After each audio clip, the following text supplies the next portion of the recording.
शिव जी पे दूध क्यों चढ़ाते हैं? शिव जी पे अधिकांश शिव जी की पूजा होती है श्रावण मास में, राइट। और शिव जी पे जो श्रावण मास में दूध चढ़ाते हैं उसके पीछे एक रीजन है।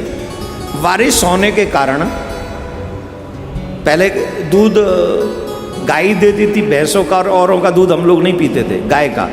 और गाय चरने जाती थी बाहर चरने जाती थी, घास इत्यादि, और उनमें अगर छोटे छोटे कीटाणु भी बारिश के दिनों में पैदा होते, समझ में आ रही?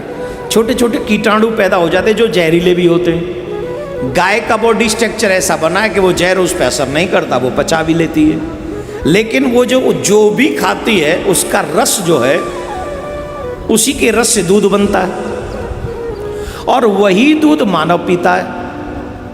तो हो सकता है किसी भी जहर का असर उस दूध में हो, इसलिए श्रावण मास में न तो दूध पीना चाहिए मनुष्य को, न दही का ग्रहण करना चाहिए मनुष्य को, दूध से बनी हुई कोई बर्फी भी नहीं खानी चाहिए। आजकल की बात नहीं कर रहे, आजकल तो डेयरियां जिंदाबाद, आजकल तो सब कुछ तो थैली में पैक है, इनकी कोई गारंटी नहीं है आजकल। लेकिन हम जिसकी बात कर रहे हैं, क्यों हमारे ऋषियों ने ये कहा कि ये दूध जो है, पहले दूध ऐसे नहीं पीते थे गर्म करके। आपको एक और अच्छी बात समझ में आ जाएगी आज, कच्चा दूध ही पिलाते थे बच्चों को, गाय का। आप ज्यादा नहीं, गाय का कच्चा दूध, कड़हू दूध मात्र 6 महीने पी के देख लीजिए और अपना दिमाग देख लीजिए। उसके बाद गर्म करके नहीं, कच्चा, जैसे ही दूध कढ़े तुरंत उसे पी जाओ। 6 महीने ये करके देख लो, और फिर अपनी बॉडी की एक्टिविटी देखना।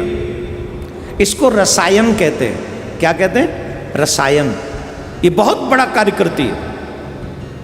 तो पहले ऐसे ही दूध पीते थे, तो कहा कि नहीं, ये बाहर चरने जाती है, कोई भी जीव बारिश के समय में ऐसा हो सकता है, इसलिए इस दूध को तुम मत पियो। तो क्या करें? बोले इस दूध को शिव पे चढ़ा दो। शिव पे क्यों चढ़ा दें? तो शिव तो महाराज सभी विषयों का पान करने वाले हैं, वो हलाल पान कर लेते, उनके ऊपर विष कोई असर करता नहीं। दूसरा, शिव जी जो है वो जन कल्याणकारी हैं, वो सबका कल्याण करते हैं।